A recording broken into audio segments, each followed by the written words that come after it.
Alhamdulillah, wassalatu wassalamu ala rasulillah, ahli sidqi wal wafah, wa ala alihi wa ashabihi wa mawalah, amma ba'd.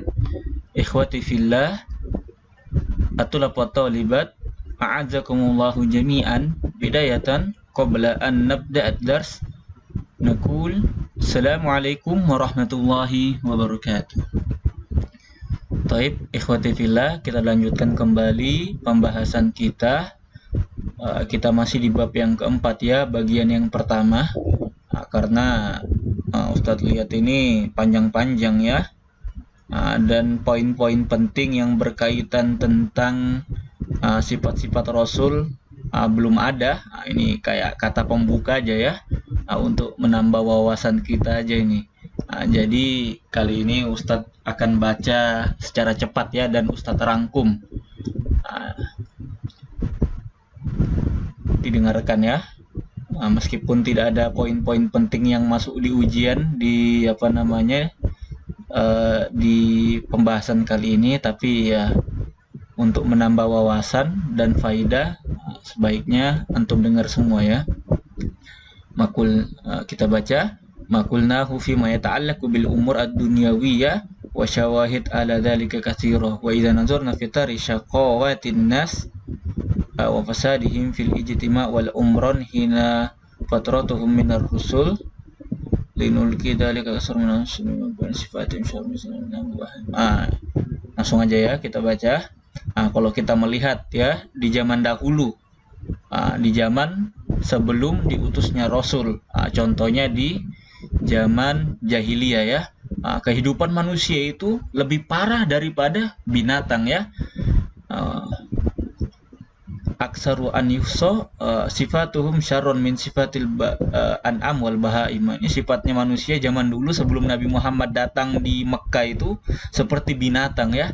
Kalau kita lihat ya manusia-manusia zaman dulu itu, apalagi kalau misalkan orang Arab ya, Arab jahiliyah, bukan Arab yang sekarang ya, melahirkan anak perempuan. Anak perempuan ini dianggap apa? Dianggap aib. Bahkan ya Umar radhiyallahu anhu ya, sahabat Umar, Khulafaur Rasyidin, Amirul Mukminin, beliau ini pernah membunuh anak perempuannya. Tapi ini masih di zaman jahiliyah ya. Ketika sudah Islam, beliau menjadi sahabat nomor 2 terbaik setelah Abu Bakar. Ini kehidupan jahiliyah ini. Bahkan ada Ustadz pernah baca di kitab Tarikh Adab, ada seseorang kabilah ya, kepala suku yang berperang karena balapan kuda ya. Ini jahiliyahnya, barbarnya orang zaman dulu ya. Kita baca lagi, bahkan lebih parah daripada binatang kalau kita lihat kehidupannya orang-orang zaman dulu itu ya. Baik di Arab, orang-orang orang-orang barat, apalagi ada pengorbanan ya, manusia dijadikan tumbal, perempuan apalagi nggak ada harganya di zaman dulu ya. Setelah Islam datang, alhamdulillah perempuan diangkat martabatnya ya. Ar-rijalu qawwamuna 'alan nisa, laki-laki sebagai pelindung daripada perempuan. Kita lanjut. Faminal ma'lum an yakuna hijabun syatran yudrikal uqul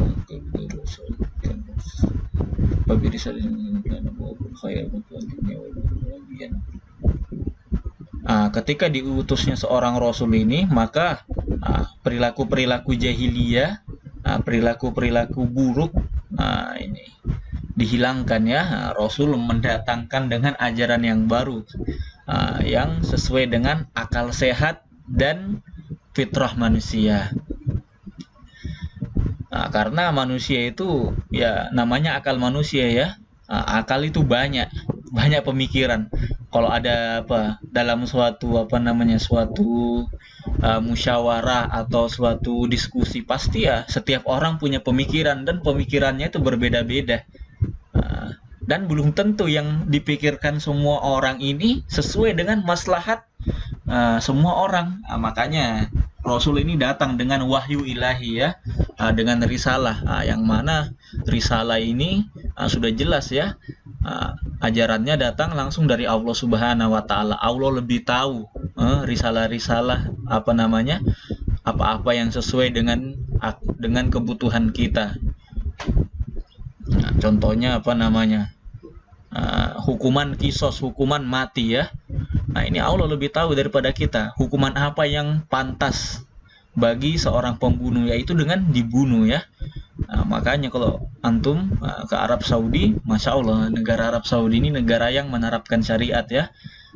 Ini orang-orang, makanya di sana tindak kriminal itu, tindak kejahatan tuh sangat sedikit ya. Manusia nggak berani nyuri. Mau nyuri tangannya dipotong, mau ngebunuh ya dia akan dibunuh nanti. Makanya kalau di sana itu orang marah itu ya udah marah sampai tahan marah. Marahnya itu ya marah-marah aja, nggak sampai mukul-mukul karena ada hukum kisos. Antum mukul, nanti yang dipukul ini lapor ke polisi ya hukumannya dipukul juga. Antum melukai orang, hukumannya dilukai juga. Antum buat orang cacat, antum juga dibuat cacat nanti. Seperti itu. Hanya tindak kriminal rendah di sana ya, karena sesuai dengan hukum Allah. Ini maslahatnya kita dapat dalam Al-Quran dikatakan walakum fil qisasi hayatu ya ulil albab. Sesungguhnya dalam hukum kisos itu ada kehidupan ya. Maksudnya apa loh? Kisos kan orang dibunuh, kok bisa ada kehidupan? Artinya dengan hukuman kisos ini orang yang mau membunuh orang lain tuh mikir-mikir ya. Kalau di Indonesia kan hukumannya cuman berapa? 15 tahun ya. Orang masih ya kalau mau ngebunuh nggak apa-apa lah, gue di penjara 15 tahun, yang penting bisa gue bunuh dia itu. Itu akhirnya melakukan tindak kriminal, belum lagi dapat potongan. Ini ada yang namanya dispensasi ya di penjara itu. Jadi ya yang orang-orang yang kelakuannya baik di penjara, nggak pernah buat masalah, bisa dipotong hukuman penjaranya, dan kalau lebaran juga bisa boleh pulang ke rumah. Makanya orang-orang pada nggak takut ini begal-begal apa. Kalau di Arab Saudi itu hukumannya torik, pembegal itu langsung dibunuh ya. Dalam ayat dalam surah Al-Maidah dikatakan yuharibullah ayuqatta'u, orang-orang yang begal ini hukumannya itu langsung dipotong tangan dan kakinya atau disalib. Atau lupa Ustadz, yang penting hukumannya itu bisa kisos, bisa dipotong tangan kanan tangan kiri, bisa langsung disalib. Ini tergantung keputusannya hakim ya. Hakim yang memutuskan, bukan masyarakat main hakim sendiri, tapi hakim yang resmi di suatu negara, di suatu negeri ya. Kita lanjut, kita baca singkat-singkat aja ya, karena waktunya ini kalau mau dibaca semua lama sekali ya, antum juga mungkin akan bosan ya. Wa aidon al hikmatu lillahi lam tasha an tutrukan nas fi hadzal bi ghairi fadil mursyidin san masalan tustan lam ta'ah liha bi ghairi wa yurshiduhum ila umur muslim yakumul ma'uj min. Ini intinya di sini Allah itu tidak meninggalkan kita hidup di dunia ini ya dengan keadaan kebingungan ya. Di surah Al-Qiyamah ini ayat 36 Allah jelaskan ayahsabul insanu ayyut saraka sudah. Apakah mereka menyangka bahwasannya mereka ditinggalkan itu dalam keadaan kebingungan ya. Sudah itu artinya kebingungan atau apa ya? Lupa Ustaz artinya. Intinya kayak kebingungan gitu ya. Ini Allah berikan kepada kita syariat yang jelas ya, yang sesuai dengan akal sehat dan fitrah ya, fitrah manusia. Wa min ajli dzalika ursilat ar-rusul alaihi wassalatu wassalam yarsumunal khutta allati yasiru 'alaiha banul insan hatta yasiru ila daril akhiratil aminin asalim. Oleh karena itu ini Allah utus kepada kita seorang rasul yang membawakan risalah ya, risalah agama, ajaran yang sesuai dengan fitrah dan akal sehat kita, supaya kita mendapatkan kebahagiaan di dunia dan di akhirat. Wa wazifatur Rasulullah sallallahu alaihi wasallam annahum yurshiduna al-khalq ila ma'rifatil khaliqil azim asyanil qawiyil sultanul ismunul. Tugasnya seorang rasul itu untuk menyampaikan ya, atau menunjukkan manusia kepada Robnya, untuk mengenalkan kita kepada Rob kita ini siapa ya, dan bagaimana tata cara beribadah, membimbing umat kita ini dari kegelapan menuju terang benderang, minaz-zulumati ilan nur.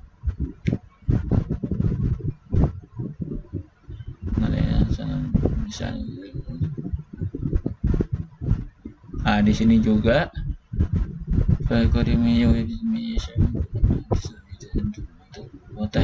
nah ini diantara tugas Rasul juga menduru bitahdzir, memperingatkan kepada kita tentang hari pembalasan ya, panasnya api neraka, ngerinya kehidupan di akhirat.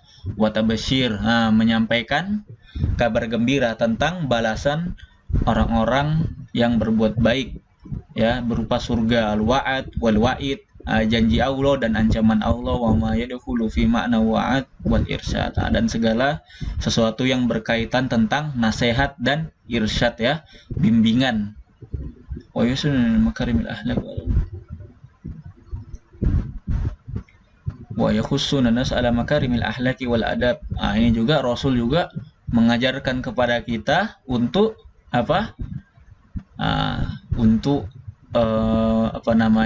memperbaiki akhlak kita ya. Dalam hadis dikatakan, innama bu'istu liutamima makarimal akhlak, sesungguhnya aku diutus oleh Allah untuk memperbaiki akhlak manusia.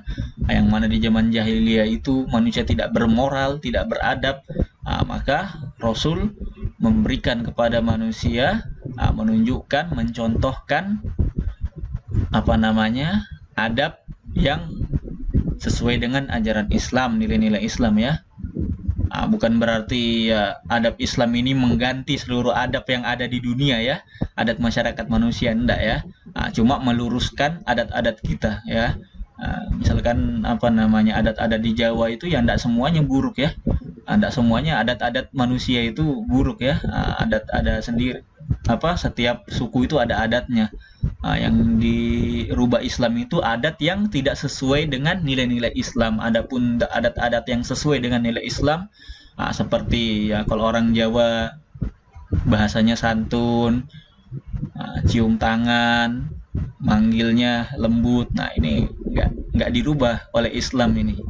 Yang dirubah itu kebiasaan-kebiasaan buruk ya, atau adat-adat yang menyelisih syariat, seperti ya syirik-syirik, percaya kepada primbon, dukun-dukun dan lain sebagainya. Laisa min wazifati Rasulullah sallallahu alaihi wasallam mubasyaratu ta'lim sana'i wa istikhraj ma fil ardi min ma'adin. Bukan pekerjaannya Rasul itu untuk mengajarkan kepada kita itu cara membuat sesuatu penemuan ya, membuat suatu penemuan dan mengeluarkan sesuatu yang ada dari bumi ini, mengeluarkan isi perut bumi ini, maksudnya untuk mengeluarkan hasil tambang yang ada di bumi, enggak ya. Ini perkara duniawi ya. Memang Rasul tidak mengajarkan kepada kita, tapi kita diajarkan untuk memanfaatkan ya sumber daya alam ini dan menjaga alam kita ya. Dalam ayat dikatakan surah Ar-Rum ya, zaharul fasadu fil barri wal bahri bima kasabat aydin nas, telah tampak kerusakan di darat dan di laut karena karena ulah tangan manusia. Ini contohnya kayak di Samarinda ini, karena banyak tambang, kerusakan, makanya sering banjir ya. Apalagi kemarin ya baru banjir. Ini banjir lagi tadi malam ini. Ini kerusakannya karena ulah manusia yang tidak bertanggung jawab ya, yang nambang seenaknya, tambang liar ya.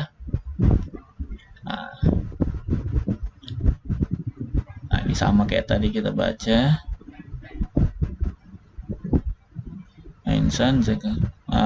Wahuna ubayyinu anna ar-rasul huwal insanu zakar. Di sini pengarang mengatakan bahwasannya seorang rasul itu manusia zakar, bukan dari jin ya. Meskipun ada ulama yang mengatakan jin itu memiliki rasul sendiri, tapi pendapat yang kuat wallahu taala a'lam, rasul itu dari manusia ya. Karena di Al-Qur'an, di hadis nggak ada yang menunjukkan bahwasannya ada seorang nabi atau rasul dari kalangan jin. Nah, yang ada di Al-Qur'an dan hadis hanya seorang manusia ya. Kemudian zakar, tidak ada nabi perempuan ya. Karena berat perkara rasul ini. Kalau nabinya perempuan susah ya. Giliran ada tugas dakwah, perutnya udah gede, hamil. Giliran mau khutbah, mau berdakwah, haid, nggak bisa pergi ke masjid. Susah ya, makanya seorang nabi itu perempuan. Auhallahu ta'ala ilaihi bisyar'in. Allah berikan kepada nabi itu syariat, mewahyukan kepadanya syariat, wa amara bitablighihi lil khalq. Dan memerintahkan menyampaikan syariat itu kepada siapa?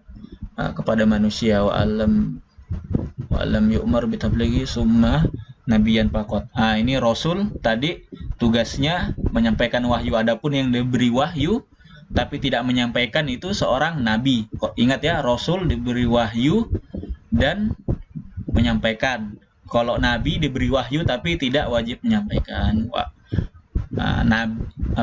Rasul udah pasti nabi. Kalau nabi belum tentu rasul. Ini diingat ya. Nanti kalau ada di ujian, rasul sudah pasti nabi. Tapi kalau nabi belum tentu rasul. Karena rasul mendapat wahyu dan menyampaikan wahyu. Kalau nabi mendapatkan wahyu belum tentu menyampaikan wahyu, itu ya. Wa ahammu sifat al-ijiban tawfiqin ila sifat di sini akan dijelaskan di halaman setelahnya sifat-sifat apa saja yang dimiliki oleh seorang nabi. Ini saja. Hadanallahu wa iyyakum. Subhanakallahumma bihamdika asyhadu an la ilaha illa anta astaghfiruka wa atubu ilaik. Wassalamualaikum warahmatullahi wabarakatuh.